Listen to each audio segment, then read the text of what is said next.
My entitled roommate is demanding that I leave the apartment for the weekend as she has family coming over that doesn't know she's living with two guys. But despite the fact that I literally have nowhere else to go and I don't have any other place in the area I can sleep at, my female roommate is refusing to help me out, not even going as far as buying me a hotel, saying that she expects me to be out of the apartment or else there are going to be some problems, putting me in a situation where I literally have nowhere to go and I seriously just don't know what to do. Here's what's happening. Okay, I want to start off by saying that I really need an outsider's perspective on this. I try to be understanding, but I'm honestly fuming, and I think someone who is not living in this apartment would have a more neutral view on this. Here's the situation. We live in a 3-bedroom apartment with 3 parties. We're all students and we pay equal amounts for rent. For the sake of the story, we'll call myself Winston, and the 2 other people, we'll call them Josh and Sarah. Josh spends half of his week and most weekends at his girlfriend's place. He is mostly out of the picture. That just leaves Sarah and myself in the house. For me, I see this as a living arrangement because it is. I'm friendly with everyone, but I really do keep some distance. I usually spend my days either in the library, at my lectures, or at home gaming. My door's usually open unless I play with friends or I have my girlfriend over. So yesterday, Sarah approached me with a request, but it felt more like a demand than anything else. She said her brothers are coming to visit, and since her family does not know that she's living with 2 guys, she wants to keep it a secret. So she's asking me to leave the apartment next weekend and move all of my toiletries into my room. But here's the problem. I literally don't have a place to go. I'm not asking my girlfriend to spend the weekend at her place because she's visiting her family this week and she won't be back until next week. We're also not at that stage of the relationship where this is something reasonable to ask. If the roles were reversed, I would probably say yes, but I feel very awkward about this. So I told Sarah that. Where am I supposed to stay? Sleep in the library? But when I said this, she just kind of dismissively turned around and told me, well, that is your problem to solve. And that attitude right there pissed me off beyond words. So now I'm in a pickle. On one hand, I am livid. I want to tell her to mind her own business and just deal with the fact that she has male roommates. But Josh, who is closer with Sarah by the way, agreed already to spend time away and reminded me to have an open mind about her situation. For reference, she does come from like a religion where having male roommates is a big deal. But honestly, I do not feel like spending 200 euros, which by the way is money that I don't have, just to sleep in a hotel room when I literally am paying rent. But Sarah already told me that she expects me to solve it by myself. And no, she won't be paying for any hotel, which really leads me to the question, would I be the jerk if I tell Sarah to just suck it up? On a different note, with this happening, I'm already starting to look for a new apartment. This is not the first unreasonable request, but the previous ones were tiny in comparison, like asking me to please store my toothbrush in my room because she does not like neon yellow as a color. It gives her a headache every morning. I even ended up having to buy a new brush earlier. So seriously, would I be the jerk in this scenario? Because I don't know what to do anymore. Okay, before I jump into my opinion, the original poster actually has some updates that they want to share. Here's what they had to say. Okay, first off, I want to say thank you for the replies and some of the direct messages that I've received, because now I think I have a plan of action. I'm going to simply tell her no. I will tell her that I do not have the money to pay for a hotel and that I do not have a place I can simply crash on. And I'm also going to ask Josh to sit in. I have posted a message in the group chat effectively calling for a meeting tonight. I'm going to explain my situation calmly and why I do not intend to leave on my own dime, that I am happy to play a role in the family visit, to actively show that I have no personal ties with Sarah by literally minding my own business. And I will say I like the petty ideas that people have sent my way, but I'm not the type of person to pour gasoline onto a fire. Furthermore, I have put out feelers to look for a new apartment with some friends from university. One friend is looking to move out from his parents' place and we get along just fine. I think this is the point at which the drama is getting too expensive on my mind, so a clean cut is the best option. Now, the original poster says it basically fast forward, and apparently this took a sour turn. They said, okay, I requested the sit down, and Sarah took this as a no on my part and texted a long rant on WhatsApp. To simplify it and translate it to you from German, she said, I am not gonna let you ruin my relationship with my family. If you do not want to leave, you can pay for the hotel and I expect you to move out by January. The cherry on top of all this is that Josh just posted a thumbs up. So I guess I got a few new things moving along. I contacted the landlord about my lease and I asked him for his permission to use him as an emergency contact in case Sarah tries something funny, like changing the locks on me. But he flat out told me to call him first if that happens, because then he will call the police. We have a shared lease, by the way, and we are each listed as tenants, and he needs to approve changes to the lease itself. So I'm currently in the bus with my most important documents, and I'm storing them at my girlfriend's place. I explained the situation, and she gave me permission to store some of my things, but she also said her roommate would not appreciate a guy suddenly sleeping over when she herself is not there. I am worried about what else is to come, but I'm following some of the suggestions and precautions that people have messaged me, because at this point, I am basically preparing for a storm.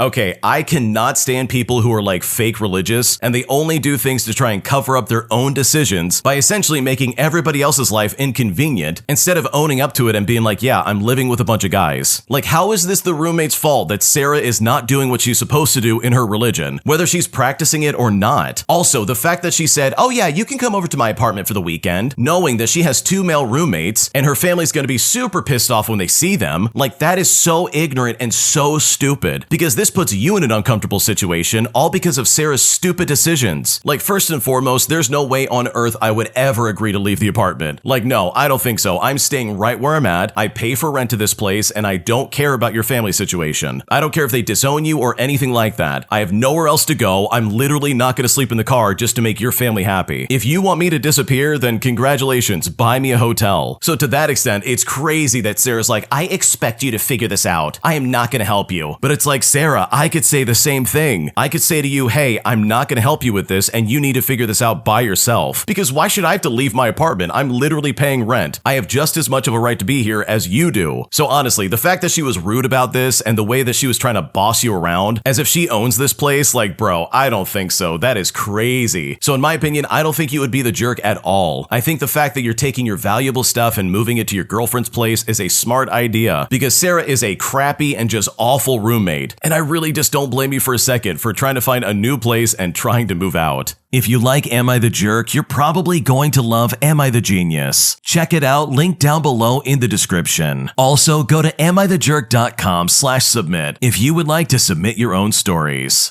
Am I the jerk for refusing to allow my parents to track my exact location through GPS, all because I'm simply uncomfortable with it and I don't want them to do it? Because right now they're guilt-tripping me hard and I'm honestly not sure what to do from here. Here's how it started. Okay, so I'm a 19-year-old female and I'm a sophomore in college. Until last semester, my parents were paying for about 75% of my tuition and my housing. However, they insisted that I use the Life 360 app, showing my location to them at all times. It wasn't optimal, but I figured it was up to them since they're paying for it. Over the holidays, however, my dad and I had a huge argument because I changed my major from biology over to nursing. He told me I was throwing away a bigger opportunity, but I feel like I can help more people this way. Well, since then, I've had to start working 2 jobs and take out multiple student loans. I pay for everything now, and my parents are giving me $0. Anyways, last weekend, I went on a road trip to another state, and my mom started texting me nonstop, demanding to know why I was in another state. I had forgotten about the tracking app at this point, and I realized that's how they knew, and I just deleted the app right then and there. But then came the calls from both my parents, both of them saying how dangerous it is for me to not be tracked by them all the time. I told them that I'm paying for my own life now. I value my privacy and I don't feel comfortable with that application. This has really infuriated my dad, and it's upset my mom because she thinks I'm trying to cut them off completely or something like that. They then said that if I don't turn it back on, then I'm not welcome back at Thanksgiving this year. So am I the jerk here for not wanting to turn on my location? What should I do? Okay, honestly, I think your parents are acting insane, and this is a weird ultimatum. They do know you're an adult and you're going to college, right? And from the sounds of it, it sounds like they stopped paying for tuition and housing, all because you wouldn't let them track your every move. And I don't know about you, but personally, I hate these tracking apps, so I completely understand what you're saying when it's like, dude, I do not want you knowing exactly where I am all the time. I'm an adult and I can do whatever I want, so please, just lay off. So no, you're not the jerk and you haven't done anything wrong, because you have no obligation to share your exact location to literally anybody.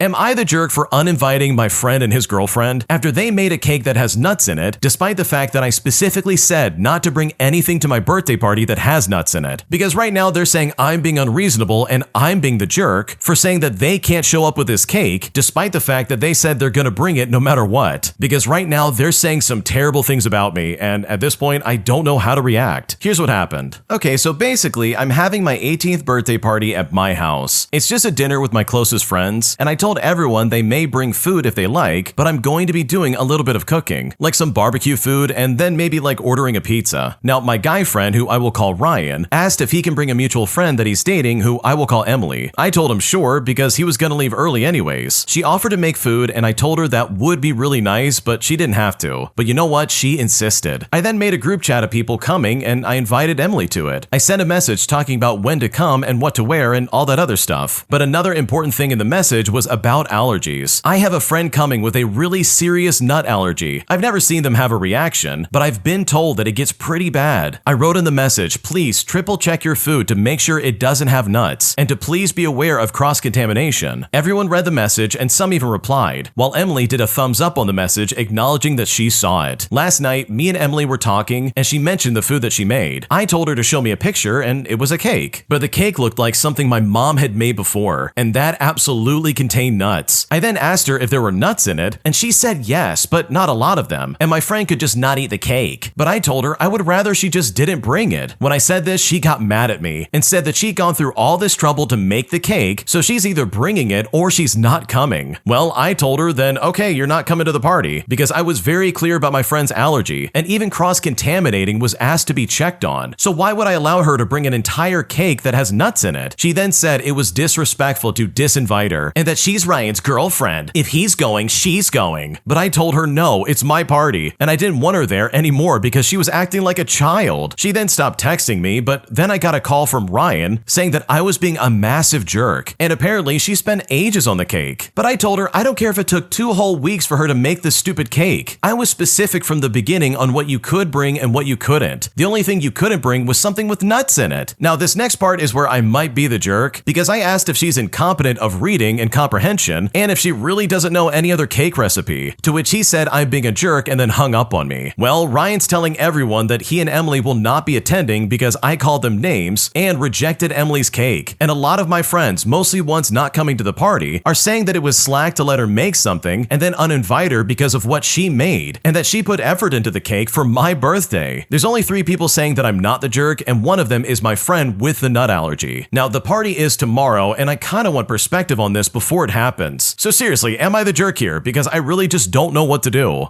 No, you're not the jerk, and honestly, if I was in your shoes, I would be sharing receipts from like the get-go. If these people want to be spreading false rumors about you, then I would happily start screenshotting messages and sharing them to anybody who's got a problem with it. You literally explain to them, hey, you cannot bring anything that has nuts in it. My friend is allergic to nuts, which by the way, that's a life-threatening allergy. People's throats can close up and they can literally pass away if they eat nuts. So for Emily to justify this by being like, oh, there's not that much in there, they can just avoid the cake altogether. That to me shows that yeah, Emily's an idiot. She literally doesn't know what she's talking about. Because even if the cake is there in person, it could still cross-contaminate and make things really tricky for that person. So no, you're not the jerk. It is insane that these people are trying to justify their action because Emily made a cake that she cannot bring to the party. And if she's too stupid to know that this is not a good idea, then that truly does mean that she's an idiot and she has really bad reading comprehension skills. Because holy crap, all she had to do was make something without nuts in it. Because if she did that, then all of this would be fine and nothing would be wrong. Am I the jerk for giving my boyfriend's friend a taste of his own radical honesty, where I was brutally honest with him in the same way he was brutally honest with me? Because after the way he reacted, I pretty much proved my point, but I'm not sure if I took it just a little bit too far. And now I'm not sure what to do. Here's what happened. My boyfriend and I have been together for about 1.5 years, and overall things are good, except for one thing, which is his friend group. They have this whole philosophy they call radical honesty, where apparently everyone is supposed to give each other like blunt feedback about their flaws and relationships and whatever else might be going on, because it's supposedly how they all grow as people. The first few times I hung out with them, I noticed they were kind of brutal with each other. But you know what? I figured that's maybe just the dynamics of the group. I mean, who am I to judge? But then a couple of months ago, they turned it all on me. One of his friends just casually brought up something I had vented to my boyfriend about privately, and then everyone started chiming in with their opinions on my personality and what I need to work on. Stuff like I apologize too much and it's manipulative, and I come off as passive-aggressive and I talk about myself too much. My boyfriend sat there nodding along and even added examples, and I just sat there wanting to disappear. I then told him afterwards that I felt humiliated, but he said I was being too sensitive and that they only do it because they care, and I should be grateful for honest feedback instead of people who talk about me behind my back. Well, I let it go, but it honestly just kept eating at me. So last weekend, we were at another hangout, and his friend started going in on another guy's girlfriend who wasn't even there, and everyone was was laughing and agreeing, and I just got this wave of anger, thinking about how that girl is probably gonna hear all about this later and feel the same way I did. And then the same friend who started it with me made some comment about how his own girlfriend needs to stop being so clingy. And when I heard this, I honestly don't know what came over me, but I just said, well, maybe she's clingy because you flirt with other girls right in front of her, and everyone knows it, but nobody wants to give you that radical honesty. When I said this, he got super red and asked me, what in the world is that supposed to mean? I then said, well, I thought you were all just being honest here, since, you know, that's the whole point, right? I then continued by saying, oh, so when it's about me crying too much, that's constructive. But when I point out that he's publicly disrespecting his girlfriend, suddenly I'm the one being cruel? Oh, okay. So I really need to know, based on everything that I've described, am I the jerk for throwing their radical honesty right back at them? Because right now, I'm not sure if I crossed the line. Okay, I love this so much because no, you're not the jerk. First and foremost, I hate people like this because this is almost like an excuse to say the worst thing that comes to your mind. And also, this is like the mark of someone who is not actually your friend. If they're sitting there being like, oh, we have to be completely blunt with each other all the time. What they're actually saying is, I'm gonna say the worst things possible, and you just have to accept it as me being constructive when in reality, I'm just being a jerk. People like this drive me crazy because they find joy in this kind of crap instead of coming from a place where you're like really genuinely trying to help them out. Like, I'm serious, if your friend group is always like this, then that in my opinion is a giant red flag. Like, holy crap. Because holy crap, picking people apart like that is not gonna like harbor any good feelings. If anything, it's gonna end up with the way the original poster reacted. They're gonna get pissed off, they're gonna say, oh, I can't wait to get back at these people. And then it's just like this rinse and repeat cycle where everybody's just saying terrible things about each other. Like, at that point, I would rather you say it behind my back. Holy crap. I don't want to know these kind of like blunt details. You're not my therapist. This is not a healthy way of maintaining any friendship. Because look at the way this guy reacted when it's like, oh yeah, you're getting a taste of your own medicine. He clearly didn't like it. He got super red. He couldn't stomach the fact that someone was calling him out on something like that. And he then had a negative reaction because he's like, wait a second, I don't like this. But the same feeling he's feeling is the exact same thing the original poster went through. They hated how that made them feel and they wanted to disappear. And this guy is the exact reason why this kind of like criticism all the time is like a fast track into like the entire group hating each other. So no, you're not the jerk here. I think what you did is brilliant. And I think these people needed a wake-up call that treating other people like this all the time is only going to cause resentment and a lot of people to get their feelings hurt. Am I the jerk for refusing to help my job out when they were short-staffed after they suspended me unfairly for a week? Because when they called me the week of my suspension and begged me to come in and help out, I essentially told them no, simply out of spite for the way they treated me. And right now, I'm not really sure if that was a mistake or not, or if that makes me the jerk in this scenario. Here's how it all started. Okay, so I work at a restaurant and I've been there for almost 3 years now. I'm not trying to brag, but I am genuinely their best server. I'm never late, I always pick up extra shifts when needed, and I consistently get the best reviews. Some of our Google reviews literally mention me by name. Management knows this and has told me multiple times how much they rely on me. A couple of weeks ago, I asked my manager on Monday night if I could have my Tuesday morning shift covered. He said no problem because a new girl was coming in to train, and there would be plenty of coverage for what was usually a slow lunch anyways. So I responded back by saying cool, and then I just went about my night. Well, Tuesday afternoon, I get a text message from the owner asking why I didn't show up. I explained exactly what my manager told me, and he said the new girl doesn't count as a real server yet, and that I was responsible for finding an actual server to cover. So in his eyes, I just no-showed, which resulted in me getting suspended for a week. I was pretty annoyed because I did everything right. I asked my manager and I got approval, but I wasn't going to argue with someone who clearly already made up his mind, so I just said, all right, boss, I'll see you next week. And then I had the best week of my life. I slept in every day, I watched some movies, I played disc golf, I hung out with my girlfriend and friends. No alarm, no stress, no rude customers. It was genuinely the most relaxed I've felt in years. Then Friday night rolls around and my phone rings, and when I check it, it's the owner. Apparently they're completely slammed and short-staffed. In fact, they were so desperate that they had dishwashers trying to take tables. He then asked if I could come in Friday night, Saturday night, and Sunday morning, even though I was still suspended from work. Well, I told him that I hadn't learned my lesson yet, and I couldn't possibly come in now. He then got quiet and said that he'd figure it out. When I came back the following week, everyone was super nice to me, and they still are actually. No one has said anything about the suspension, and the owner has been weirdly polite ever since. So with that in mind, am I the jerk for not coming in when they asked me to show up to work and help them out? Because I honestly feel great about it, but I just want to check just to be sure.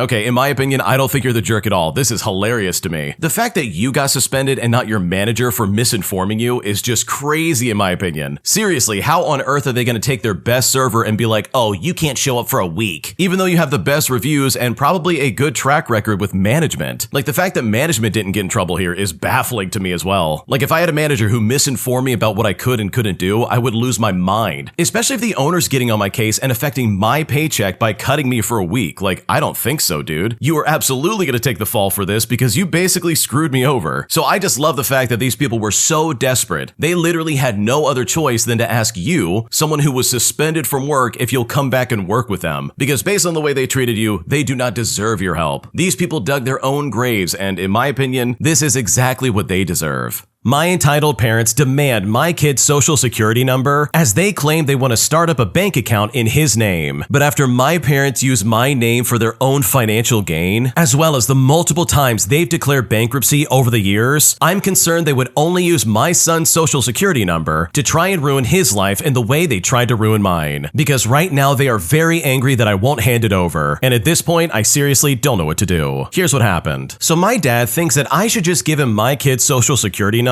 as if it's somehow just no big deal. He wants to start a bank account for my little guy. It sounds harmless, but my parents suck at taking care of their finances. They've been bankrupt at least once and bailed out every few years by my grandparents while they were still living. When I moved out at 20 years old, I found out they had overdue utility bills in my name, so I could not open up any accounts for my first apartment until I paid it off for them. They took money from me while I was a minor while I was working at my first job. They also emptied $1,500 from my savings account and never paid it back to this day. So no, I don't trust them at all. My parents have been hounding my husband and I for weeks, if not months, and we have been politely dodging it. And because of that, my parents started getting really upset. So I politely told my parents that my baby already has a savings account and they can contribute to it if they like. And boy, did they flip out when I told them that. They still demanded my baby's social security number and then starts calling us names. And at this point, I just flat out say no. I tell them they didn't need his social security number to open a savings account in which the baby is a beneficiary, but they countered that they do need that. They then proceeded to tell me that my baby won't receive any money from them until they get it. But the thing is, I don't care. I'm also pretty sure they don't have any money anyways, besides the inheritance money after my grandmother passed away, that they are literally just smoking through. My dad even had his grandfather change his will less than 6 months before his death, and right when he was showing signs of dementia. My grandpa, right before he died, asked me what my dad had him sign and showed me the new will asking me to translate it. And basically, it was leaving the grandkids out of the will and making my dad the sole proprietor, the executor, and giving him power of attorney. Everything was completely changed. Now, with no point in contesting it, my husband and I want to cut ties and move very far away. I mean, we could care less about what, $15,000 in total? And it's just another negative way they can use money and positions of power. I even called one of the top 5 nationwide banks in the United States, and they say you don't need a social security number. But either way, it is not happening. They tried to corner my husband behind my back, but he wouldn't budge either. So my anger towards them just continues to rise. They make snide comments at every holiday so far, and my baby's birthday is coming up soon too, but I don't care. I mean, my idiot brother dolled out his kid's social security number, all without any consent from his wife or even thinking about it. So now it makes my parents say that I don't trust them, but of course I don't. Because in my opinion, someone with good intentions wouldn't get this angry, because I blatantly don't trust my parents in the slightest. Yeah, it really seems like your parents are trying to find new victims of some kind of fraudulent situation, which is exactly what you found yourself in when you were a minor. Like, that is honestly awful, and there is no good excuse for that. Like, if they're willing to put your name under the account for utilities even though you're a minor, then who's to say they wouldn't do that to their grandkids? Like, they've done it once, why wouldn't they do it again? That is so dishonest and just really creepy. There's no reason for that behavior, and there's no reason for them to have your kid's social security number, because based on their history, they're only gonna ruin your kid's life, and that is absolutely not okay. If you like Am I the Jerk, you're probably going to love Am I the Genius. Check it out, link down below in the description. Also, go to AmITheJerk.com/submit if you would like to submit your own stories. My entitled coworker claims that I'm the reason she buys coffee every single day, and that she's wasting all this money simply because I won't share the creamer I bought for myself. But it's all so nonsensical, as our work literally offers free coffee and creamer downstairs. And I'm still honestly speechless by my coworker's incredible laziness. Here's what happened. First of all, let me just say that I am honored that I have this much power in my coworker's life. I had no idea, and apparently I'm using this power for evil instead of good. For some context, my coworker is extremely behind on bills because her college-age daughter uses her credit card, and she racked up thousands of dollars in debt. In food-related charges in one semester, she had over $5,000 on the credit card. Now, my coworker still gave her the card the next semester because she couldn't have the daughter walk in the dining hall and have food that she didn't like, even though the food was already paid for, mind you. And the kid also didn't want to cook in the kitchen, even though she paid for a weekly grocery delivery from the grocery store. But you know, I'm not a parent, so maybe I just don't understand. Anyways, my coworker is looking to save money. I grab a coffee daily from the lunchroom. Basically, it's hot water that I add my own stuff, which is like coffee and some creamer. And I guess herein lies the problem. My coworker keeps forgetting to buy the coffee that she needs. Now, for the record, I'm not sharing my expensive coffee with her. That is honestly where I draw the line. And when I say forget, I mean that she runs to the grocery store almost daily because they need a very specific cereal that day, especially when they're running out of that in their house, instead of just eating something else that they have in the house. And again, let me emphasize, I'm not a mother, so maybe this is normal. But if I tried that with my mother, I would not have had any cereal to eat. So instead of Amazoning like a normal human being, she just needs to grab some Dunkin' Donuts every single morning. Now, here comes the part where apparently I'm costing her money. We have free coffee downstairs and free cream. But again, it's downstairs. This coworker walks by it every single morning, and when she does remember to bring coffee, she forgets to grab the cream, and then she messages me saying she's too tired and doesn't know what she's gonna do. But here's the thing, I have cream at my desk. My cream is not the same as the one downstairs. Do you see where this is going? I buy my cream in flavors in the single serve variety, and I do this in large quantities because I'm horrible at remembering what I bought, so I just stock up to save me some time. So theoretically, I might have some extra. But as you can guess, the guilt-tripping text messages came daily for weeks, but never outright asking me that she wants some. I would always say, hey, just grab some downstairs. She told me that because she doesn't have cream, she now just stops at Dunkin' Donuts every morning. So, to review, because I won't share my $50 worth of cream, she's now telling me that she goes to Dunkin' Donuts every morning, which apparently she can't afford. And honestly, with all things considered, I can definitely see exactly where the daughter gets it from. Wow, your coworker is not only incredibly stupid, but also incredibly lazy. If she wanted to have the cream with the coffee, she would go downstairs, get it, and then bring it back to her desk. But I guess that's like too hard for her or something like that. Like seriously, what's going on here? Like this is not your fault or your problem in the slightest, and this definitely sounds like she's just being lazy and trying to guilt trip you into giving up your cream. And I'm so glad you didn't cave into these weird demands. Like I guarantee you the second you give that up even once, she's gonna ask for that every single time at work. I guarantee you that's just gonna be the tip of the iceberg, and then suddenly she's gonna be taking it from you without even asking. This is her way of like testing the limits, if you will. So good for you for sticking to it and saying no, because if given the chance based on what you've described, I'm convinced that your lazy coworker would take all of your creamer and use it all for herself. A group of entitled customers refuse to leave when I tell them that we're closing, as they beg and plead to stay just a little bit longer for their stupid games. And I'm honestly so annoyed having to deal with customers that act like this. Here's what happened. For reference, this happened last night. I work security at a bar, and I mainly check IDs and make sure the place doesn't get too rowdy, which thankfully doesn't really happen. Last night, a group of mostly British people came in at around 11 or 11:30, and they stayed until we closed at about 2 o'clock. We have a ping pong table, and the group spent most of their time playing on it. The night continued as normal. I closed the back areas of the bar at 1 and announced last call 30 minutes later. 2 o'clock in the morning rolls around, and the first issue comes up. I turn off the music in the middle of a song, which the group expressed disappointment in, even though it was a Nickelback song. I say to them, hey guys, it's 2 o'clock. We are officially closed. It's time to head to the exit. One of the men from the group said, can we have some photos in the photo booth first? So I look at them and I say, okay, fine. I let them take their photos, and I do a couple of other jobs during this time. Our photo booth is slow, so it takes them a couple of minutes to take all the photos. As this is going on, the two guys are still playing ping pong. I finished the brief task that I was doing, and I see that the group was finished taking their photos, and the ping pong guys are still playing. At this point, it's about 2:05 in the morning. I say to them, okay guys, we're officially closed. One of the guys said, okay, but just 2 more points. But I said to them, no, 1 more point. I let them do a game point, reminding them that this is the last point of the night, with the guy asking for more time eventually getting the point. I look at them again and I say, all right, we are closed, it's time to head out. But then they ask for 2 more minutes. I look at them and I say, I already gave you 5 minutes. But they come back at me and say, oh, come on, just 2 more minutes. So I said, well, I already gave you a game point. But that's when they started whining. They said, come on, man, just 2 more minutes. I said to them, I already gave you 5 minutes. We are closed. He continues to plead his case, but I continue to deny him. The group he's with are keeping out of it, but they're basically all ready to go. The guy says to me, how will you be able to sleep tonight knowing you kept a game from finishing? I looked at him and said, I'm gonna sleep like a baby. He then looked at me and said, yeah, you look like a baby. Now, at this point, I'm pretty much done with this guy. I act like I didn't hear him, and I just simply take the paddles and the ball away. And eventually, the group leaves. Someone from the main group says, I'm sorry about that. He's from a different country. I say to them, it's all right. It's just time to go. Please, have a good night. Now, I do legitimately wish them a good night before locking the door, but it is sometimes incredibly annoying dealing with customers who act like this. I relate to this story so much because seriously, there is nothing more annoying than having customers sit around right when you are literally trying to close the store up. But I can say that if you ever give customers an inch, they will absolutely take a mile. Like they got you twice, once for the photo booth and once for the ping pong table. And honestly, that's like 2 more times than I would ever allow anybody to stick around. So hopefully next time you can just give them the boot, because in my opinion, when someone says it's closing time, that means it's your turn to get up and leave. This next story came from the Am I the Jerk subreddit. Check the links in the description if you would like to submit your own story. Am I the jerk for not inviting my friend's ex-girlfriend to my party, all because they had a really messy breakup? Because right now, my friend is incredibly angry with me, and at this point, I seriously don't know what to do. Here's what happened. Okay, to start things out, I recently organized a small gathering at my place, and I intentionally did not invite my friend's ex-girlfriend. They broke up on bad terms, and I didn't want to create any awkwardness or discomfort for my friend. However, when my friend found out, they accused me of being unfair and excluding their ex for no reason. Now, here's some additional context. This messy breakup happened about 6 months ago. There were allegations of cheating and dishonesty from both sides, which resulted in a lot of hurt feelings and resentment. Since the breakup, my friend has been trying to heal and move on from the experience. They've been avoiding any conflict or interaction with their ex to help facilitate this process. When I decided to throw a party, I carefully curated the guest list to include people who get along well and have some kind of positive energy. So, because of that, I deliberately left out my friend's ex because I didn't want to disrupt the harmony of the event. I thought it would be insensitive to invite someone who would potentially cause emotional distress to my friend, especially considering the recent breakup. However, my friend didn't see it that way. They accused me of taking sides and punishing their ex unfairly. They argue that their ex is also part of our friend group and should have been included in the invitation. They accused me of prioritizing their feelings over those of their ex, and they felt betrayed by my decision. To make matters worse, unbeknownst to me, another friend decided to invite my friend's ex without consulting me. When the ex showed up at the party, tensions immediately rose. My friend became visibly upset and confronted me about why I didn't inform them about the change in the guest list. The atmosphere became tense and the party quickly lost its lively vibe. But things took a dramatic turn when, in the heat of an argument between my friend and their ex, the ex-girlfriend threatened to call the police on the party for allegedly having a noise violation. The situation escalated quickly, and I found myself torn between trying to diffuse the tension and feeling like my intentions to create a comfortable environment for my friend had just completely backfired. So now I'm left wondering if I made the right decision by excluding my friend's ex from the party. Was I too biased in favor of my friend? Should I have considered inviting their ex despite the messy history? Or was I justified in trying to prioritize my friend's comfort by excluding their ex? I really need to know if I'm the jerk in this situation, especially how things spiraled out of control when the ex unexpectedly showed up and caused all this chaos. What should I do? You are definitely not the jerk, and in my opinion, I don't think you should have invited any of them. Your friend, your ex, literally all of them suck. How can your friend possibly be heartbroken over his ex trying to cheat on him, but then turn around and be like, oh my god, why didn't you invite her? You're only prioritizing my feelings. And then on top of all of that garbage, get upset with you when they finally do show up. So like, which one is it? Are you comfortable with them being there or are you not? Because the friend you're talking about is literally playing both sides of the fence. They're both upset that you didn't invite them while also being upset that they showed up. Like seriously, what does this guy want? Like I wonder if there were any signs before this party that kind of showed that, hey, maybe they shouldn't show up to this party in the first place. guys, because their behavior is literally insane. I get that they just broke up, and clearly it's very messy, but for them to act like that at your party, that in my opinion is completely inappropriate. So no, of course not. You are definitely not the jerk. You were literally just trying to help out your friend and try to like perfectly curate this party so that anyone who shows up is going to be a positive and good influence. And the fact that all of this went off the rails literally is not your fault, but rather it falls on your friend and his ex-girlfriend. Am I the jerk for getting upset with my boyfriend after he gave a lady a ride home while my kid was in the car? Because right now I feel really guilty, and at this point I seriously don't know what to do. Here's what happened. So yesterday after church, we stopped at a gas station less than 1 minute away from where we live. It's me, my boyfriend who is driving, and my 14-month-old in a car. I was on my phone when suddenly my boyfriend was opening the backseat door to let a lady who was maybe in her 60s inside the car with her grocery bags. Apparently she was asking people for a ride home and he accepted. On the way there, they were chatting and he even pointed out where we live, which really concerned me. She lived quite far away from the gas station, and I was surprised that she said she walked there, though it wasn't more than 5 minutes away. I was really upset that my boyfriend let a stranger into our backseat with our daughter. The lady was very nice, but these days you have no idea if people are carrying a weapon on them. I told him that I wish he could have at least let her sit up front just so she wasn't near our toddler, or dropped us off at home first and then went back to get her. That would have taken what, like 3 minutes for him to do? Well, I brought this all up to my boyfriend, and he got really mad at me for not being more Christ-like and called me an awful person who lives in fear. I'm honestly quite the opposite and usually quite trusting of people, but just not when it comes to my daughter. She's too young to talk or understand anything. Also, I was so mad at him for what felt like weaponizing religion against me for my concern. I'm feeling really guilty now because it's not like I don't think that it was sweet that he wanted to give her a ride home, but I just had a mom instinct to protect my daughter. So honestly, am I the jerk in this situation? What should I do? No, you are definitely not the jerk. Your concerns are completely valid. You have a kid in the car and you're letting a strange person into the car with the kid in the back seat? Like seriously, what's going on here? This is not the time to be charitable around someone that you do not know. I mean, he didn't even talk to you first and be like, oh, can we give that lady a ride? As if you're not in the car with him as well. So in that regards, I think you're completely right. That lady could have gone nuts and pulled out a weapon of some kind. She could have been a threat waiting to happen. Like in today's day and age, there's no way I'm gonna take that chance, especially with a kid in the car. Now, if it was just the two of you and you were both like on your way home and you gave this lady a ride to wherever she needed to go, then sure, there might be a case to say, oh yeah, let's just give her a ride real quick. But to do that without talking with you first about that, especially with a kid in the car, in my opinion, is incredibly inappropriate. I personally think that's pretty obvious, but maybe I'm wrong. Let me know in the comment section. Now, when it comes to him weaponizing his religion, in my opinion, that is incredibly hypocritical. He literally is just trying to guilt trip you and make you feel bad for not agreeing to something that you never were informed about. Like the way he's acting right now by weaponizing religion, I'm pretty sure goes against what his religion teaches. So I think it's hilarious how he's like, oh, you need to be more Christ-like. But you could easily spin that around and be like, yeah, guess what? So do you. So no, I don't think you're in the wrong at all. I think your boyfriend is completely out of line for the way he acted. And if anything, I think he is completely delusional for letting that lady in the car. Because not only do you not know who this lady is, but also things could have gone really bad really fast, and there's not much any of you could have done to try and stop it. An entitled customer complains about my service towards her, despite the fact that I wasn't even the person that served her at our bar. And I'm honestly just so sick of dealing with people like this, as I literally did nothing wrong for this entitled jerk. Here's what happened. So I worked this morning and we had a huge pop. Unfortunately, one of the bartenders hates stocking the bar when he closes, so when I work after him, I find myself having to stock for both his shift and mine to play catch up. Anyways, today wasn't different, but because of the rush, I couldn't stock as much as I'd like to, so I wouldn't have to stock 2 shifts worth of alcohol after my shift for the next person. When the rush was over, I had only one lady at my bar. I brought her a water and I asked her if she wanted anything to drink. She said no, and she asked about a salad. I answered her and said I'll give her a few minutes to look over the menu and that she can let me know if she has any questions. She said okay, so I ran downstairs to get a case of ginger beer. I was gone maybe 3 minutes max. I mean, everything in the basement is scattered around. When I come back, she's moved to a table, so I now have an empty bar. So I think to myself, whatever. I put all the stuff away, I cut up some fruit, and since she moved to a table, a server would take over her order since she didn't get anything from me. So then she comes up to the bar to pay, which is weird because servers do payments at the table, but I figured she might be in a rush, so I ran her card for the server. We had a pleasant interaction, and because her server is missing in action, I asked if there was anything else I could do for her, and after she said no, she just left. 2 minutes later, the host answers the phone asking for a manager. I was the shift lead, so I ended up having to take the call. The person on the phone says, "I need a manager." And I said, "Well, I am the manager on duty as our general manager isn't here." She says to me, "Is this that idiot behind the bar?" I said to her,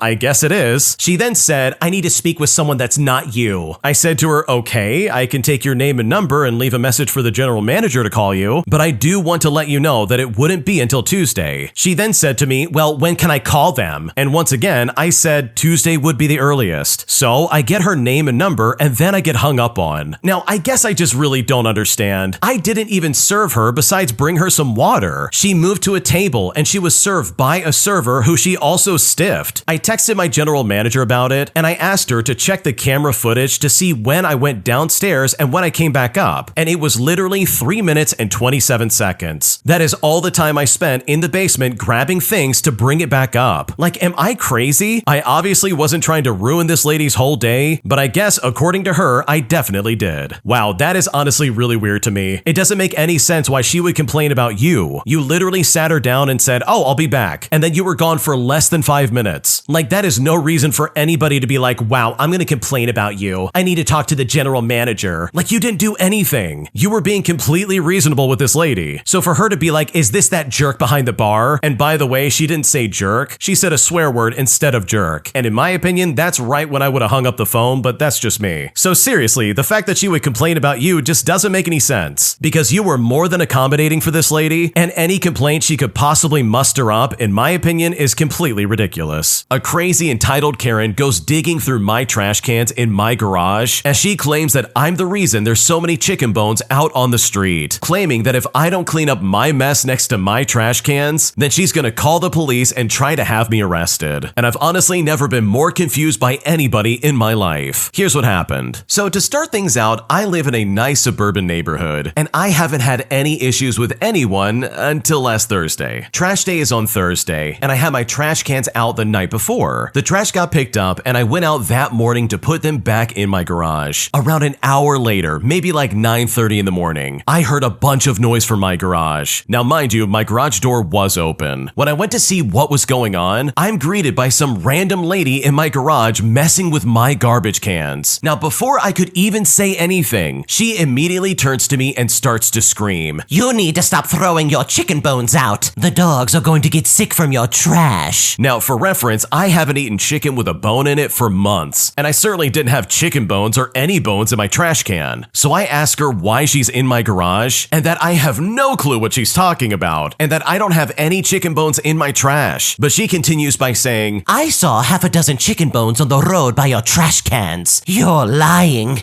and I will call the police if you don't stop picking up your trash." Now at this point, I am reaching my limit. Plus, I'm still hungover because I didn't have to work that day. I told her to get off my property, and that if I caught her going through my stuff again, that I would be the one calling the cops on her. She eventually walked off, screeching about the dogs and stupid lazy millennials. But thankfully, I haven't seen her around my house ever since, but I know she lives right down the street. And I honestly just can't believe that something this stereotypical and insane seriously happened to me. Man, talk about the one time you don't close your garage door, you find some crazy Karen digging through your trash looking for chicken bones. Like, what in the world was she doing? She was acting like this was some dire emergency, digging through your garbage to try and find something that clearly wasn't there. And even like hypothetically speaking, even if there were chicken bones right next to your trash cans, how does that give her any right to step in and be like, "Okay, I'm gonna go through your garage"? And I'm also kind of convinced that she didn't even know which house to go to. Like, she most likely saw the first garage door that was open and thought to herself, "Yes, now's my chance. I'm gonna finally crack this case for these chicken bones." That is seriously some crazy behavior, and I really think that lady must have been insane, because no rational human being is gonna trespass on your property and then start digging through your trash in some kind of like weird desperate attempt to prove you wrong. That is some crazy talk behavior, and hopefully you don't have to deal with this entitled Karen ever again. If you like Am I the Jerk, you're probably going to love Am I the Genius. Check it out, link down below in the description. Also, go to AmITheJerk.com/submit if you would like to submit your own stories. Am I the jerk for telling my husband that his gift to his son won't be received the way that that he wants it to be, because right now there is a lot of tension in the house, and at this point I'm not really sure what to do. So my husband and I have been married for 15 years. We have 2 children together, ages 13 and 11. My husband has 2 children from another marriage to his late wife, so my stepkids are 24 and 23, with my stepson being the oldest and my stepdaughter being the youngest. When my husband first found out he was going to be a father, he started a scrapbook for his son and had photos and written memories and little memories added in that he continued throughout the next 25 years. And he did the same thing for his 3 other children as well. This book documents everything, from fun memories to sweet and heartfelt ones, to even some more heartbreaking ones like the passing of his late wife. Well, my husband decided the scrapbook will be his gift to his son for his 25th birthday. He included all sorts of family photos and moments in this scrapbook, including since we got married and had our kids. But both of my stepkids have been pretty clear that they do not have a fondness for me or for their half-siblings, and they have no trace of us in their homes. When he moved out, he left behind photos he was in that included me and my children. And when my husband mentioned he had forgotten some photos, my stepson replied that he had double and triple checked and he had everything he wanted. My stepdaughter was a little bit more clear, and she actually tossed any unwanted photos in the trash before she moved out. On their social media, they post family photos, but funnily enough, they never have me or their half-siblings included. They never even acknowledge us online at all. My stepkids both also said they'd like it if their dad didn't bring us up, because if he's visiting, they'd like to see him and only him. My husband, by the way, just brushed off that comment and said that he could stop by on his own too, but they would never see the rest of us if we didn't visit. Now, I'll say right here that I was not an affair partner, nor did I ever expect the kids to forget about their mom or replace her with me, nor did I expect my husband to. I did not push myself on them. The kids never spoke out against us getting married or brought any issues to me or my husband about us. And trust me, we did talk to them. It really only became apparent after they became adults. So when my husband brought up that he was going to gift the scrapbook to his son for his 25th birthday, I straight up asked him if he was sure, and he was like, why not? His son would love it, and he couldn't wait for us to all go through it together. But I told him that I wasn't so sure he'd love all of it, especially given his refusal to have photos of me or the kids in his home. He told me that it's not like he could just remove them, but I just didn't comment on that. He then asked me what I expected, and then asked if I thought he'd rip those pages out or something. And you know what? I said yes. He asked why I was being so negative, and I told him that given the last several years, I really don't think the gift would be received the way he's expecting. Well, my husband told me my negativity was too much, and he was unhappy with me thinking of his kids like that. So truly, am I the jerk in this scenario? Because seriously, I'm not sure what to do. No, I don't think you're the jerk at all. I think if anything, your husband is completely out of his mind, and I think he's really in denial. Like, this guy is willfully ignoring basically all the evidence in front of him that pretty much spell out that his kids definitely do not like the original poster. They very clearly have animosity towards her and the other kids that are being raised in the house. Now, I've never experienced my mom passing away and having another woman step into the family and taking on the role as like a stepmom. I don't know what it's like to go through that, so honestly, I can't comment on that. But I can say that I've seen other people go through a similar situation, and they've been able to have a fantastic relationship with their step-parent. So with all things considered, especially with the fact that the original poster was not pushy on these kids, and they really didn't do anything perceivably wrong to the kids, in my opinion, there's really no good reason for anyone to be acting this way. Especially towards the kids, mind you, like they didn't do anything wrong. Like, I can never understand taking it out on children all because you're upset that your dad remarried. So no, you are not the jerk. Your husband is denying all these issues that are going on, and he's just completely ignoring all the comments that his kids are making, because clearly they're causing a lot of animosity. And from the sounds of it, it doesn't seem like this is the original poster's fault in the slightest. My entitled boss blames me for her forgetfulness and tries to embarrass me in front of everybody by shifting the blame of her screw-up onto my shoulders. So I decided to maliciously comply by annoying her non-stop in the funniest way I possibly could think of. Here's what happened. So to start things out, I'm a traveling healthcare worker, and my current contract is for 2 hospitals about 30 minutes away from each other. When I applied for this contract, there was no mention on the posting of working at 2 hospitals, but the manager mentioned during my interview that I would occasionally have to work at a sister hospital as well. I agreed that was fine, and when setting up my living arrangements, I made sure I was closest to the hospital I was told I would would be at most of the time. Well, my start date rolls around, and she's just completely flipped things. I'm now at the sister hospital the vast majority of the time, and almost never at the hospital that is close to me. To make things even better, I don't have badge access or computer access at the sister hospital, and construction has closed down the road that I was initially taking to get to the sister hospital, making my commute over an hour long each way, which is more than triple what it would be at the closer hospital. Now, I've brought up these concerns via text message, email, over the phone, and in person, and it's gone straight to my manager multiple times, and she's assured me that she will fix the technological problems as soon as possible, but then I never hear back from her. When the next schedule came out, she has me exclusively at the sister hospital, so I email her to ask her if she could adjust it because of the above troubles, but she just ignores my email until she comes into my work to tell me that there's no schedule changes that will be happening. She then starts chewing me out in front of multiple coworkers for never coming to her about my technological problems. Well, since then, I have started texting her every single day as soon as she gets to work, asking if she has any updates on my access problems. And every single day, she texts me an excuse as to why she forgot and why it hasn't been solved yet. Every time I see her in person, I make sure to bring up that she told me that she would be fixing things. And then I ask if she has an update in front of as many coworkers as possible. And I do this so she can say in front of everybody that she's apparently been extremely forgetful. Now, with all things considered, it honestly feels good to annoy her every single day with daily text messages, as well as constantly pestering her after she tried to embarrass me in front of my coworkers. I think the part of this story that really upsets me the most is the fact that the manager tried to embarrass the original poster in front of all of their coworkers, especially because this was literally all of the manager's fault. Like, is she seriously trying to sit there and be like, wow, this is your fault for not communicating this? But like, you've been texting and emailing and talking to her constantly about it. So for her to turn around and try to blame this on you is insane to me. I mean, you even set up your living arrangements so you would be close to the hospital that she said you would be close to. So honestly, I think the way you're going about this is truly the best way to handle it, because the way you're being treated is completely unprofessional, and you do not deserve that in the slightest. An entitled Karen moving into my house demands that I let her move in early, or else she's not going to show up to the closing date. And after dealing with her trespassing on my property as well as vandalizing my property, all before she even legally owned the house I was trying to sell to her, I finally hit my wit's end, telling her straight up that if she didn't show up to the closing date for the house, then I would be suing her in court. Here's what happened. So when I married my first husband, we bought a house built in 1960 with its original aluminum shingled roof, and the roof did look bad, but it was in good shape as long as you kept the leaves off of it. After we got divorced, I kept the house and I lived there until I moved in with my now husband. I kept the house empty for a couple of years, checking on it regularly just in case things didn't work out. During that time, I didn't clean the roof off, and the leaves built up and caused a leak. Now this was immediately repaired, and it convinced me that it was time to sell the house. I listed the house for just what I needed to pay off the mortgage, and then I waited. In 3 months' time, I didn't get any serious offers, just investors that tried to lowball me. My realtor was getting really restless when I finally got an offer that wasn't terrible. We started negotiations, and she immediately made it known that she was in the Air Force Reserves, and she was retired. Now, my parents were in the Air Force, so this isn't something that I really care about. She was not going to get any special treatment just because of that. Now, for reference, I'm used to people that use their military experience just to get stuff. She was getting a VA loan, and at the time, that meant stricter requirements for inspections. She kept trying to get me to lower the price, and finally used the roof leak against me. She claimed the roof needed to be replaced, and found a roofer who was willing to back her up on it. And at this point, it kind of forced my hand. So I agreed to pay half the expected replacement cost, but she didn't want that paid to the roofer. Instead, she wanted it paid directly to her. It was clearly an excuse to get the price lowered, and it really pissed me off, but there wasn't much I could do because I really needed to sell the house. We finally agreed, and the house was put under contract, with a closing date set for a month away. The inspection started, and after the first one, she asked for a few minor things to be fixed, which I did. Then we had the second inspection for the VA loan, and this was about 3 weeks away from closing. I went by the house the day after, and as I pulled into the driveway, I found a package addressed to her in the mailbox, and a metal shelf and outdoor swing sitting in the driveway. Now, I'm not happy, but I'm more confused than anything. I then went into the house. The house is a tri-level, with the basement being just 5 steps from the kitchen. The basement had been redone to be a primary bedroom prior to me buying it, but I only used it as a family and media room. Well, the first thing I noticed was the basement. She had completely rearranged it. There was IKEA wardrobe and closet things that she had pulled from the wall and ripped apart everything and just started flipping them around. She had moved a mattress from the upstairs into the basement, and the floor was damaged while they moved things around. I mean, the furniture was just completely rearranged. Then I went upstairs to the bedrooms, and I found cans of paint and packages of curtains in all the upstairs rooms. Like, these are not my things, and I'm very angry. I mean, the house isn't even hers yet. She shouldn't be leaving things there or rearranging anything. I called my realtor, who called her realtor, who then got in contact with her. It was relayed to me that she had dropped some things off outside, but she insisted that she was never in the house. But it's an obvious lie to cover the trespassing. I then went outside and found a circular burn in the grass, after which I found a burned paint stick inside the house. So there you go, we now have vandalism on the board. In an effort to appease me, the buyer agreed to move up the closing date. It was supposed to be within a week, but that ended up not happening, and we only closed 3 days early on a Monday instead of Wednesday. Other than the delays, nothing else happens until just before the closing date. On the Friday before, my realtor called me and said the buyer wanted to move in over that weekend instead of waiting for closing because she's military and she doesn't get many days off and wouldn't be able to move in until that next weekend. But you know what? That wasn't my problem. So I immediately said no, that's not happening. The realtor called again later, saying that she's really pushing the military thing. She really wants to move in early and would be willing to do a lease agreement. And I again say absolutely not. Well, I get another call saying that the buyer was now calling anyone and everyone involved with the sale, namely the loan officers, insurance company, the realtor broker, the commanding officers, just to try and find anyone that can force me to let her move in early. And now she was saying that she was not going to show up for closing if I did not let her move in. I asked what would happen if she didn't show up and was told that she would still have to pay the commissions for both realtors, and since there was a contract, I could take her to court and force her to complete the sale. So I again said that she was not moving in early, and I told my realtor that she could convey anything of what I was about to say to the buyer. I told her that I didn't press charges for trespassing and vandalism because of the contract, but if she fails to show up for closing, I would not only pursue all my legal rights regarding the contract, but I would also be contacting police about pressing criminal charges. Now, I don't know how much of that was relayed, but I got a call a few minutes later that she would be showing up to closing, but she wanted to sign her papers in a separate room. The closing went off without a hitch, and I'm honestly so glad to be rid of that house. Wow, the buyer of your house was being incredibly obnoxious. Like, seriously, the way they were acting was just so insane. They were trespassing in your house before you even moved into it, and they straight up vandalized the walls and the floor all before they even moved in. Like, if I was in your shoes, I would be furious as well. This kind of behavior is just not okay. So honestly, good for you for putting this lady in her place, because the way she was acting was absolutely ridiculous. Am I the jerk for telling my wife to never volunteer me to help out her family ever again after she bails on helping her brother and his girlfriend move to another apartment, leaving me to do it all by myself for the next 8 hours? Because right now I'm very upset, and at this point I seriously don't know what to do. My wife and I have been married for 8 years, and we have a 4-year-old son together. My wife's younger brother, who we will call Joe, as well as his girlfriend, are moving into an apartment together at the beginning of June. But his girlfriend's lease is up at the end of April, so she needed to move out of her place. But Joe currently lives in a studio apartment, so he doesn't have room for all her stuff. So they were going to move all of his girlfriend's stuff into a storage unit for a month, all the way up until they can get a new place together. A little over a month ago, Joe had asked my wife if we would be able to help move his girlfriend's stuff, and she agreed. My mother-in-law was supposed to watch our son so we both could help out, but she got sick and had to cancel. My wife suggested trying to get a babysitter for that day, but I didn't want to spend hundreds of dollars on a babysitter to help somebody move. I mean, that's just dumb and it doesn't make any sense. And bringing a 4-year-old with us would not be helpful to anyone. Well, this turned into an argument between us, because she said I should help them move while she watches our son, since I'm stronger than she is, and I know how to drive our truck with a trailer. Then, on Saturday, which is the morning of the move, my wife told me that a friend of hers got sweet tickets through work to a hockey game for that day, and they had invited them. And yes, these are sweet tickets to a playoff hockey game. She said she would be bringing our son, since her friend was bringing her kids too. So this is great. Not only do I get stuck helping somebody else move, but my wife and son get to go have an amazing experience together that I'm just gonna miss out on. And And yes, this was my son's first major sporting event, and I was going to be completely missing it. And wouldn't you know it, but Joe never got a U-Haul, and his girlfriend was not even close to being packed up and ready when I got there. I spent 7 to 8 hours and multiple trips back and forth helping them move. All the while, my wife is sending pictures to our family group chat of how much fun they're having at this hockey game. When everyone was home that night, my wife was surprised that I wasn't in a good mood. She said that I acted like I barely cared when our son was telling us about the hockey game and how much fun it was. So I asked her if she was really confused about why I was upset, and she told me to go ahead and tell her. So I just started railing off all the reasons why I was so upset. She volunteered me to help. She got to spend the day doing something very special with our son that I missed out on. Her brother and his girlfriend were not prepared, and I had spent the entire day doing manual labor. I ended my little rant by telling her that she is never going to volunteer me to help her family ever again. Well, she told me I was overreacting and that I can't hold it against her that her friend invited them to the game. She also said that I'm not being fair by blaming Joe and his girlfriend. So honestly, am I the jerk in this situation? Because right now I'm still very upset and I seriously don't know what to do. No, you are definitely not the jerk. If I was in your shoes and this all happened to me, I would be super upset. Here's the thing, in my opinion, there's one main rule of helping somebody move. You need to have all your stuff ready when people arrive to help out. If I roll up at your house and you don't have a U-Haul and your girlfriend and you have not packed anything, I might just turn around and leave. Like, that is so disrespectful of this guy's time, and it is completely unfair to put him in that kind of position. And worst of all, this wasn't like a 1 to 2 hour kind of thing. You were literally there for 8 hours. Like, after hour 5, I would have lost my mind and been like, I'm sorry, you gotta find someone else to help out. Because I've been in that position where you're like, okay, let's get this stuff moved, and the people you're trying to help don't have anything together, they have not got anything planned out, and then they just sit there and say, okay, we gotta get this done. Like, that sounds like a nightmare, and I seriously would not be okay with that either. But also, more to the point, the fact that your wife is like, don't hold this against me, what are you doing? My friend invited us to that, you can't be mad about that. Like, no, I'm sorry, I absolutely can be angry about that. And it's not even about her friend inviting them to the game. You got volunteered to do something against your will and was basically strong-armed into doing this stupid favor. Meanwhile, she's off having a great time. Like, talk about getting baited into volunteering for something just for the person who volunteered you to back out and then go to a hockey game. Like, seriously, how obnoxious is that? And while you're sweating over moving these stupid boxes, your wife is sending like a stream of pictures of her and her son having a great time at this hockey game. Like, that would get on my last nerve so quickly. It's like she had this blatant disregard for your time and energy. So seriously, you are definitely not the jerk. I think everybody else involved is very inconsiderate, and if I was in your shoes, I would be very upset as well. My boyfriend is going on a week-long vacation with his female best friend, and he's telling me that while he's there for 8 days, he and her are going to be sharing the same bed. And right now, I am so distraught over this information, because right now, I don't know what to do. Here's what happened. So my boyfriend and I have been together for 6 months. During this time, we haven't really had any major conflicts, and he hasn't given me any reason not to trust him, besides having a lot of straight female friends. I really wish this didn't bother me at all, but it does a little, especially because I've never been able to maintain any friendships with straight men due to them eventually wanting something more. About a month ago, we were discussing plans for his birthday, which is next week, and it's right then that he let me know that he would be out of town then, because he would be vacationing with his best friend, who is this girl he was very close with in high school. And mind you, at this point, he had never mentioned her before. She lives in an island in the Mediterranean, and he is going to visit her for about 8 days. He showed me photos of her, and she is absolutely gorgeous. I'm generally fairly confident in my looks, but I'd be delusional to pretend that she isn't objectively more attractive than me. So, not wanting to seem controlling, I said, cool, that's totally fine. But I asked him for one thing. He cannot share a bed with her. Well, he acted like he didn't understand why this would be an issue. He told me that if it was me, he would have no problem with me sharing a bed with a straight male friend. I told him that while it's easy for him to say that, being that I have no straight male friends, I highly doubt he would be 100% cool with me sharing a bed with some 6'2" male model looking guy for a week. But even though I made that point, he still disagreed. We went back and forth some more, and I thought we came to a consensus that while he didn't understand my concern, he respected me enough to not sleep with another woman. But I was completely wrong. I was going to ask him if he had any other romantic or scandalous history with said friend, if you know what I mean. And before I even finished the question, he said to me, me, I know what you're gonna ask. I don't know if we're gonna be sharing a bed, but probably. So, knowing how he likes to avoid confrontation, this likely means yes. Anyways, he did at least tell me that they have no history other than being platonic, which I guess will somewhat put me at ease. And right now, I honestly just don't know what to think. I don't even know if it's worth bringing up this topic again with him, because I don't think there's anything he could tell me to make me believe he won't cheat on me. He's leaving in 2 days, and right now, I'm seriously at such a loss, and I just don't know what to do. Okay, this is insane to me. This guy seriously is gonna go to the Mediterranean and spend time with his hot friend and be like, yeah, we're gonna share the same bed together. Like, what is he doing? Does he not realize he has a girlfriend right now? Like, he really should know that that is not appropriate behavior for like a best friend. Like, I have best friends who are female as well, and I could not even imagine sharing the same bed as them. That is insane behavior to me. Like, that is a massive red flag, and that is not a good look. So I know if I was in your shoes, I would be making a much bigger fuss about this. Him spending 8 days in the same bed with this hot lady from the Mediterranean, that in my opinion is so uncalled for, and there is absolutely no reason for you to put up with that in the slightest. If you like Am I the Jerk, you're probably going to love Am I the Genius. Check it out, link down below in the description. Also, go to amithejerk.com/submit if you would like to submit your own stories. Am I the jerk for announcing my pregnancy at my best friend's wedding, which I only did in the first place because she announced her engagement at my wedding? Because right now, my friend is incredibly angry, and at this point, I seriously don't know what to do. Here's what happened. Okay, to start things out, I'm a 24-year-old female, and I recently discovered that I'm expecting my first child. My best friend, who we will call Laura, is 23 years old, and I have shared every significant life moment with her since we met in college. I got married 2 years ago to Laura's brother, and at my wedding, Laura announced her engagement to my brother during the reception. I was genuinely thrilled for her. I've always thought of Laura as a sister, and now we truly were, and I really didn't mind at all that she shared her big news. It felt like our joys were intertwined. Well, last weekend was Laura and my brother's wedding, and it seemed like a beautiful circle of life moment. Throughout the wedding and reception, a few close friends began noticing that I wasn't drinking, and they all started whispering guesses about my pregnancy. It felt like my news was already halfway out there, so after the speeches, I made a toast. I expressed my deep happiness for Laura and my brother. Then, feeling the moment was right and following the precedent that she had set at my wedding, I decided to share that I was expecting. And after a handful of hugs and congratulations, I feel like the celebration shifted back to Laura and my brother. Now, I thought Laura would be excited, but instead, she seemed upset. She pulled me aside after the toast and expressed that she felt that I had chosen her special day to make a personal announcement, just to overshadow her celebration. Now, this reaction stunned me, especially since she made a similar announcement at my wedding, which is a moment that I embrace wholeheartedly. I was happy to share in her happiness. Laura has been distant ever since, and even my brother hasn't spoken to me since the wedding, and I'm now basically left questioning my decision. I thought that since I didn't mind sharing my special day, she would feel the same way. Our mutual friends, on the other hand, are divided. Some think that it was a sweet continuation of sharing life's milestones, while others, alongside with Laura, feel that the timing was completely inappropriate. So honestly, am I the jerk in this situation? Because right now, I seriously don't know what to do. The way that Laura's reacting to this, in my opinion, is super hypocritical. If somebody announced their engagement at my wedding, I think I would lose my mind. Like, that is so inappropriate, it's not even funny. She literally took away from your big day, and she made some big announcement that shifted the focus over to her. So how on earth could she even be upset that you did the same thing? Like, she literally did this herself at your wedding. Like, seriously, what is going on? If she didn't want it to happen at her wedding, then she shouldn't have done it at your wedding. That's my honest opinion on that matter, and seriously, it's her own fault that this happened. Like, it really seems like you two are supposedly sisters only when it's convenient to Laura, especially on a big day like somebody's wedding. Like, I don't care how close I am with somebody, I'm not about to make some kind of like major announcement at anybody's wedding for any reason. That is messed up, and it takes away from the people getting married. So no, in my opinion, I don't think you're the jerk. I think what she did in the first place was very rude, and if she doesn't like it, then she definitely should not have done that to you in the first place. My job denied me the flexibility they promised with my schedule while I was going for my master's program. So I decided to maliciously comply by calling out of work every single morning just to spite my managers. Here's what happened. So I was in a supervisory role as a charge nurse, and I had worked in this position for about 3 years. I had great reviews and earned consistent raises and performance bonuses. I approached my managers and requested that they agree to a flexible schedule if I worked on my master's degree. I wasn't asking for time off, I just wanted them them to adjust my schedule when it came time for my practical rotations. Now, they agreed, as they wouldn't be losing any productivity and would be gaining a nurse practitioner for the system. After about a year, I started the program, and it became apparent I was going to need to divorce my wife. We had been married for many years, and it was quite a blow. I called the Employee Assistance Program and got some therapy that was very helpful. My managers also suggested that I apply for FMLA leave due to their concern for my mental health. And for that, I was very grateful. I had been working for this system for a number of years and had many hours of paid time off saved up. But I figured the FMLA leave would be a smart thing to be approved for, just in case court times were scheduled when I was working. Eventually, I was approved for up to 40 hours per week for a year. Well, fast forward, and about a year into my master's program, it became necessary for me to step down from my role as a charge and take on a staff nurse position. And when I did this, my main manager was livid. She took it personally and stopped talking to me or even greeting me. And initially, I was very hurt by this. As my practical rotations were about to start, I reminded my managers of their promise to be flexible with my schedule. They denied my request for flexibility and began to schedule me almost entirely for the times I would request off. At first, I was very frustrated and very hurt that they did this, but I remembered that I was approved for FMLA leave. Now, FMLA is a very special form of leave and it cannot be denied. So, since my managers were not keeping their promises, it was with great satisfaction that I began calling off every morning that I was needed for my rotations. I didn't give them any advance notice because I was not required to. It was also with even greater satisfaction when I learned that my managers began to have to cover my shifts themselves on occasion. And to top it all off, since I had PTO hours already saved up, I still got paid as well. I finished all of my rotations in this manner, and I took a job at a different system after I graduated. I worked at the new system for several years before I was hired back at my old system as a provider. And trust me, I love seeing the look on my old manager's face when I took my first shift at her hospital as a provider and not under her chain of command. Wow, the fact that your boss basically turned on you like that is so ridiculous.